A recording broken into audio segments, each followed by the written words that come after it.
The room in Islamabad was never meant to produce peace. It was designed to expose power. Because what unfolded inside those negotiations was not diplomacy. It was a confrontation between two completely different realities. On one side, the United States, publicly projecting confidence, privately scrambling for leverage. On the other, Iran, absorbing damage, yet walking in as if it had already won. And that contradiction is where the entire story begins. The official narrative coming out of Washington is simple. Iran is under pressure. Iran is losing. Iran will eventually concede. But the structure of the negotiations tells a very different story. After more than 20 hours of talks in Islamabad, no agreement was reached. Not because talks failed in the traditional sense, but because both sides were operating on entirely incompatible assumptions. The United States arrived expecting negotiation. Iran arrived to set terms. That distinction is everything. Tehran's position has been consistent and unmistakable. No temporary ceasefire. No partial compromise. No staged de-escalation. Instead, Iran demanded structural outcomes. Control over the Strait of Hormuz. War reparations. Unrestricted strategic capability. Permanent guarantees against future attacks. These are not bargaining chips. These are end-state objectives. And when a country enters talks with end-state objectives instead of flexible positions, it is signaling one thing clearly. It does not believe it has lost. Meanwhile, the American position remains fragmented. Publicly, Donald Trump declares victory, claiming Iran has been weakened beyond recovery. Privately, his negotiating team pushes for reopening shipping lanes, limiting nuclear capabilities, and stabilizing oil flows. These two messages do not align, and in high-stakes diplomacy, inconsistency is not a minor flaw. It is a structural weakness. Because negotiation is not just about what you demand. It is about what your opponent believes you can enforce. And right now, enforcement is where the American position begins to collapse. Consider the strategic centerpiece of this entire conflict, the Strait of Hormuz. It is not just a waterway, it is the artery of global energy. When U.S. naval vessels moved through the strait during the talks, Washington framed it as a demonstration of control. Iran framed it as a confrontation. Two narratives, one event, and no independent clarity. But that ambiguity itself is the signal, because in contested zones, perception becomes reality faster than facts ever can. Now shift focus to the negotiating table itself. The Iranian delegation was composed of senior political and technical figures, individuals deeply embedded in nuclear policy, regional security architecture, and long-term strategic planning. The American delegation, led by J.D. Vance and supported by figures like Jared Kushner, represents political authority, but not necessarily technical depth. And that difference matters most at one specific stage, implementation. Because once negotiations move from principles to mechanisms, from slogans to systems, from politics to physics, the side with deeper technical control begins to dominate the outcome. And then there is the most dangerous variable of all, trust. Or more precisely, its complete absence. Iran has made one calculation very clear. The United States cannot guarantee outcomes beyond its own internal system. Not because it lacks power, but because it lacks control over all actors involved. This is not theoretical. This is observable. Even as negotiations unfolded, regional strikes and military actions continued across multiple fronts. This creates a fundamental contradiction. How do you negotiate a ceasefire when the battlefield itself refuses to pause? From Tehran's perspective, the answer is simple. You don't trust the process. You force the outcome. Which explains why Iran's strategy is not centered on dialogue, but on extraction.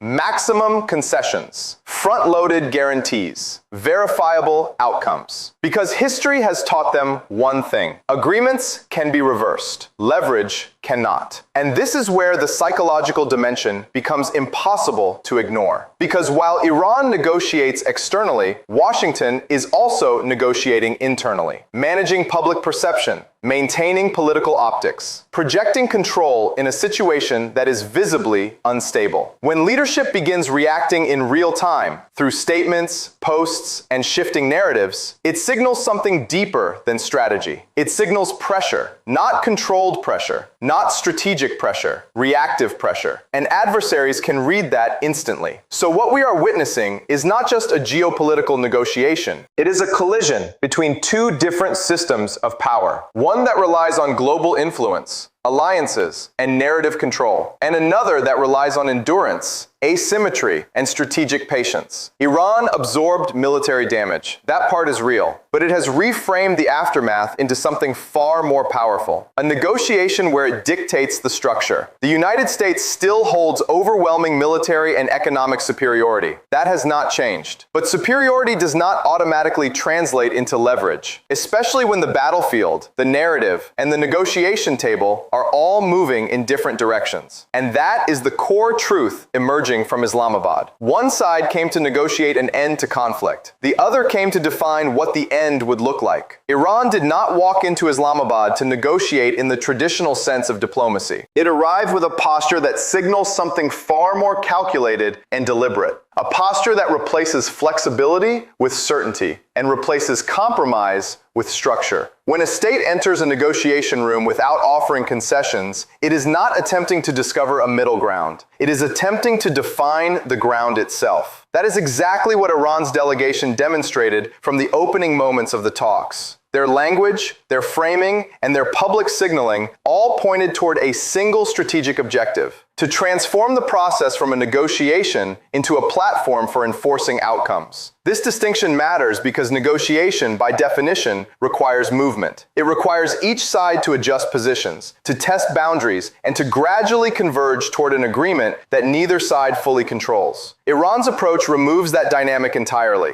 By presenting demands as fixed conditions rather than negotiable points, it shifts the burden of movement entirely onto the opposing side. The United States is left in a position where it must either accept, reject, or attempt to reshape terms that were never designed to be flexible in the first place. This creates an asymmetry that is not immediately visible on the surface, but becomes decisive as talks progress. The demands themselves are structured in a way that reinforces this asymmetry. Control over the Strait of Hormuz is not simply a regional issue. It is a global economic pressure point, one that directly affects energy markets, shipping routes, and the strategic calculations of multiple major powers. By placing this at the center of its demands, Iran is not just negotiating with the United States, it is indirectly negotiating with every country that depends on the stability of that waterway. This expands the scope of the negotiation far beyond the room in Islamabad and turns it into a multi-dimensional pressure system. War reparations introduce another layer of complexity. This is not a symbolic demand. It is a financial and political acknowledgement of loss, one that forces the opposing side to implicitly accept responsibility for the conflict's consequences. In traditional diplomacy, reparations are often discussed after a clear outcome or resolution has been established. By introducing them at the negotiation stage, Iran is effectively predefining the outcome before any agreement has been reached. It is asserting that the question is no longer who prevailed, but how the consequences will be distributed. The demand for the unfreezing of financial assets follows a similar logic. These assets represent leverage that has been built over years through sanctions and economic pressure. By insisting on their release as part of the initial framework, Iran is targeting one of the core tools used against it. This is not about short-term relief. It is about dismantling a structural mechanism of control. If successful, it would alter the balance of economic pressure in a way that extends far beyond the immediate context of the talks. A comprehensive and permanent regional ceasefire adds another dimension that complicates the negotiation environment. This is not limited to direct conflict between two states. It extends to a network of relationships, alliances, and proxy dynamics that define the broader Middle Eastern landscape. By linking its own position to the security of these networks, Iran is effectively expanding the scope of the agreement to include actors who are not physically present at the table. This creates a situation where any agreement must account for multiple layers of conflict simultaneously, making traditional bilateral negotiation frameworks insufficient. Long-term security guarantees push this even further. Guarantees are only as strong as the ability to enforce them, and enforcement in this context is inherently uncertain. By demanding guarantees that cover not just its own territory, but also its regional influence, Iran is testing the limits of what the United States can credibly promise. This is where the negotiation shifts from a discussion of terms to a test of credibility. If the United States cannot convincingly demonstrate that it can enforce such guarantees across multiple actors and regions, the entire premise of the negotiation becomes unstable. The strategic logic behind this approach is rooted in perception as much as reality. Iran has absorbed measurable losses in the conflict. Its infrastructure has been targeted, its military capabilities have faced pressure, and its leadership structure has experienced disruption. Yet none of these factors are reflected in the posture it has adopted in Islamabad. Instead of signaling weakness, it projects control. Instead of seeking relief, it demands restructuring. This is not accidental. It is a deliberate effort to redefine how the outcome of the conflict is interpreted. Public messaging reinforces this strategy. Statements released through official channels emphasize victory, resilience, and inevitability. The language is not defensive, it is declarative. It frames the negotiation as a continuation of success rather than a response to pressure. This has a dual effect. Internally, it consolidates support by presenting a narrative of strength. Externally, it forces opposing negotiators to engage with a position that appears confident and uncompromising, regardless of the underlying realities. This approach also alters the psychological dynamics within the negotiation room. When one side refuses to signal uncertainty, it creates pressure on the other side to reveal its own limits. Silence becomes a tactic. Rigidity becomes leverage. The absence of concession becomes a statement in itself. Over time, this can shift the balance of the discussion, not because one side has more tangible power, but because it has successfully controlled the perception of power. The absence of traditional negotiation behavior does not mean that strategy is absent. On the contrary, it suggests a different form of strategy, one that prioritizes structure over dialogue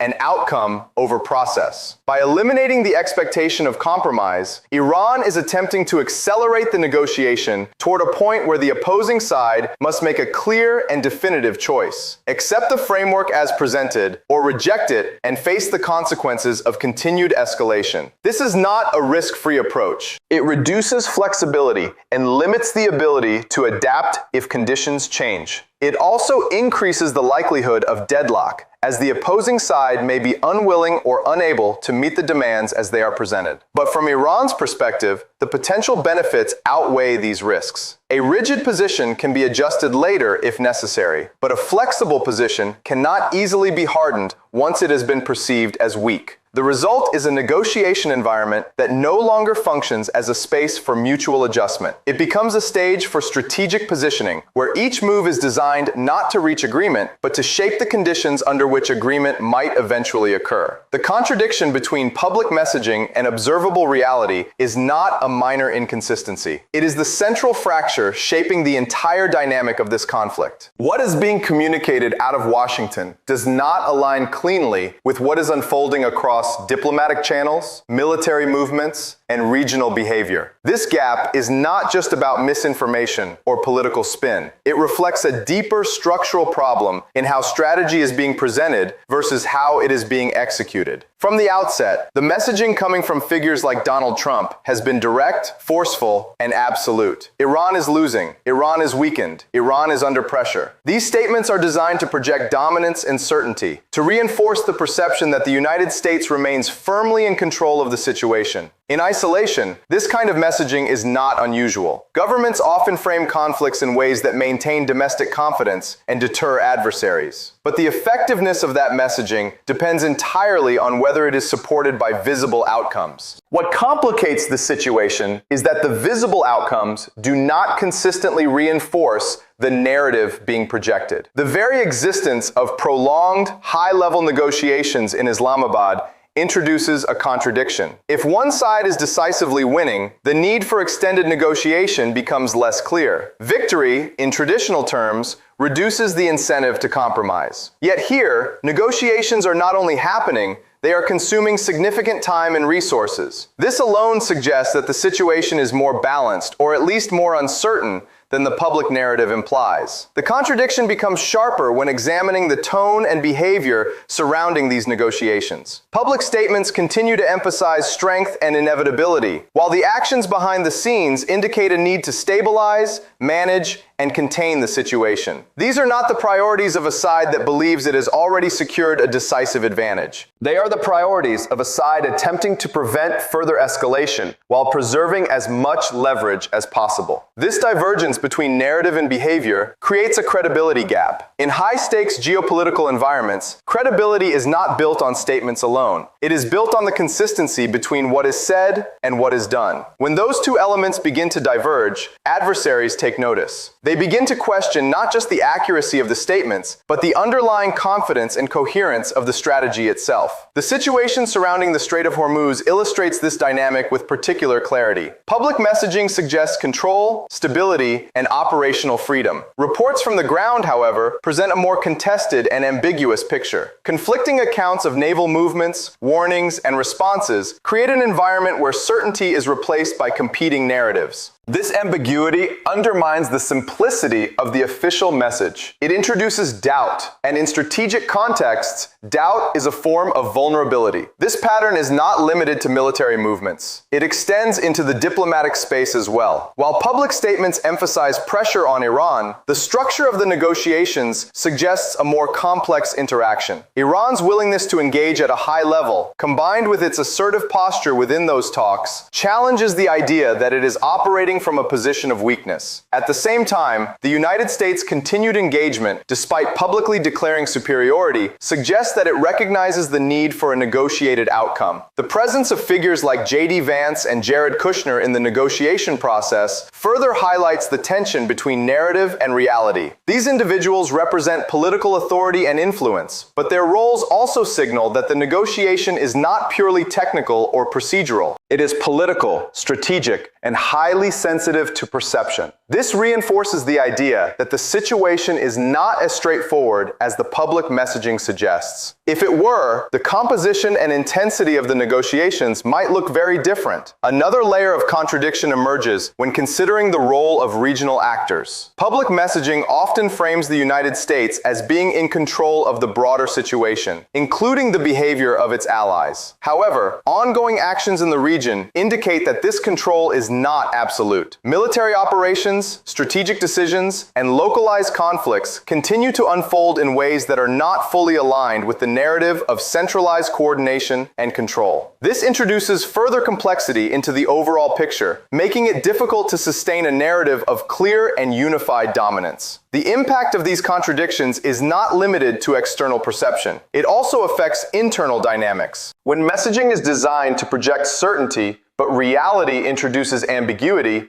it creates pressure within the system itself. Decision makers must navigate the gap between what is being said publicly and what is being experienced operationally. This can lead to reactive adjustments, shifts in tone, and inconsistencies that become visible over time. For adversaries, this gap becomes an opportunity. It allows them to challenge the narrative, to present alternative interpretations, and to position themselves as more consistent or more grounded in reality. This is not just a matter of propaganda. It is a strategic maneuver aimed at shifting the balance of perception. If one side can successfully frame the other as inconsistent or disconnected from reality, it gains an advantage that extends beyond the immediate context of the conflict. The broader implication is that narrative control is no longer sufficient on its own. It must be supported by observable consistency. In an environment where information flows rapidly and multiple sources provide overlapping accounts, discrepancies become more visible and more difficult to manage. This increases the importance of alignment between messaging and action, and it raises the cost of failing to maintain that alignment. What is unfolding, therefore, is not just a disagreement over facts, it is a contest over interpretation. Each side is attempting to define what the situation means, not just what it is. The United States emphasizes strength, pressure, and inevitability.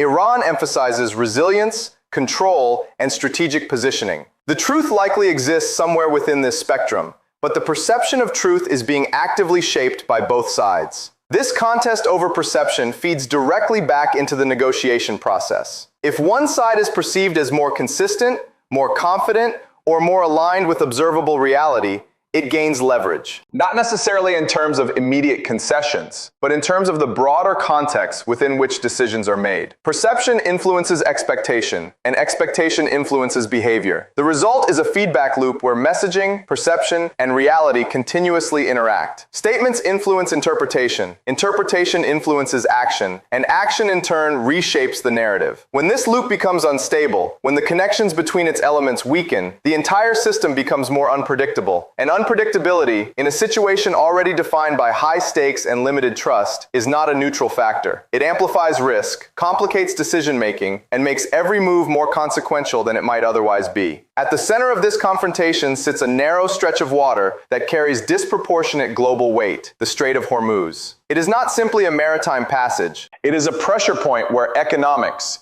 military signaling, and geopolitical narratives intersect in real time. Every movement through this corridor is observed, interpreted, and often contested, not just by the actors directly involved, but by the broader international system that depends on its stability. What makes the situation particularly volatile is not just the physical presence of military assets, but the conflicting stories that emerge around those movements. When naval vessels transit the strait, the event itself is only one part of the equation. The interpretation of that event becomes equally significant. One side frames it as routine, controlled, and unchallenged. The other frames it as contested, resisted, and shaped by its own authority. These narratives do not simply coexist, they compete.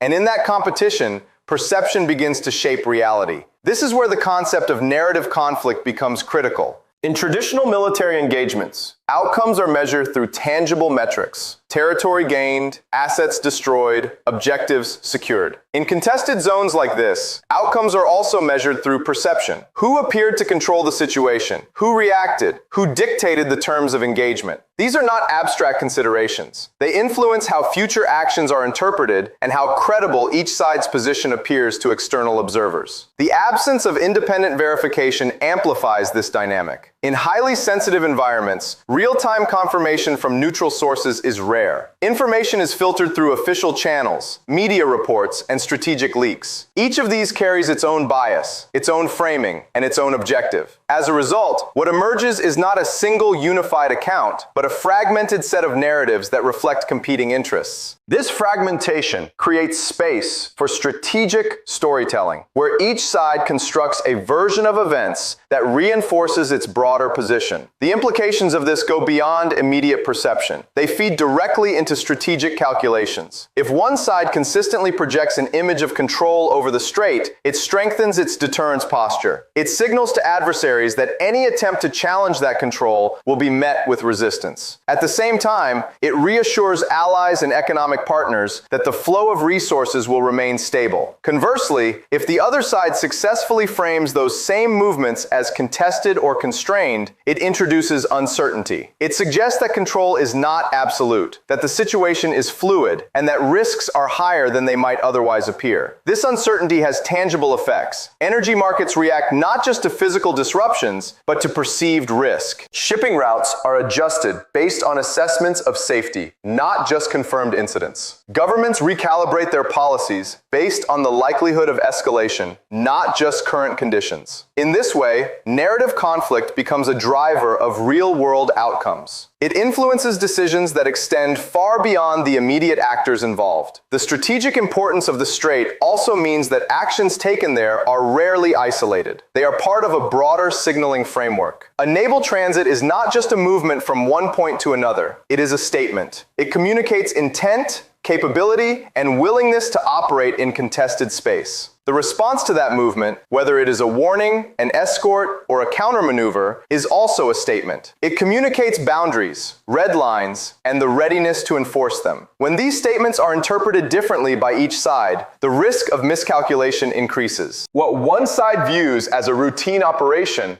the other may view as a provocation. What one side frames as a defensive response, the other may interpret as escalation. This divergence in interpretation creates a fragile environment where actions can quickly take on meanings that were not originally intended. In such an environment, clarity becomes a strategic asset, and ambiguity becomes a source of risk. At the same time, ambiguity can also be used deliberately. By maintaining a degree of uncertainty around events, each side preserves flexibility. It avoids being locked into a single narrative that could limit its options. It allows for adjustments in messaging as the situation evolves. However, this flexibility comes at a cost. It reduces transparency and increases the likelihood that actions will be misunderstood or misrepresented. The role of media and information channels further complicates this landscape. Reports from different sources may emphasize different aspects of the same event, or they may rely on information provided by one side without independent verification. This creates a layered information environment where audiences must navigate competing claims and assess credibility based on incomplete data. For policymakers and analysts, this requires a constant process of interpretation, cross-referencing, and reassessment. Within the negotiation context, this narrative conflict feeds directly into leverage. If one side can establish its version of events as more credible or more widely accepted, it gains an advantage. It shapes the expectations of other stakeholders, including allies, partners, and neutral observers. These expectations, in turn, influence the broader diplomatic environment. They affect how proposals are received, how demands are evaluated, and how pressure is applied. The interplay between narrative and action in the Strait also reflects a deeper strategic reality. Control is not just about physical presence. It is about the ability to define what that presence means. A ship passing through the water is a fact. Whether that passage represents dominance, defiance, or vulnerability is a matter of interpretation. The side that can consistently shape that interpretation holds a form of power that is less visible, but no less significant. This is why the conflicting accounts cannot be dismissed as mere propaganda. They are integral to the strategy itself. Each version of events is crafted to support a broader objective, to reinforce a particular image of the situation, and to influence the behavior of others. The conflict over narrative is not secondary to the physical conflict. It is intertwined with it, each reinforcing and shaping the other. As the situation evolves, the importance of this dynamic is likely to increase. The more contested the environment becomes, the more critical perception will be. Actions will be scrutinized, not just for their immediate impact, but for the signals they send. Narratives will be constructed and contested with increasing intensity as each side seeks to maintain or shift the balance of perception in its favor. In this context, understanding the Strait of Hormuz requires more than tracking movements or counting assets. It requires an awareness of how those movements are framed, how those frames are received, and how they feed back into the broader strategic environment. It is a space where reality and interpretation are constantly interacting, where control is asserted not just through presence, but through perception, and where the outcome is shaped as much by what is believed as by what actually occurs.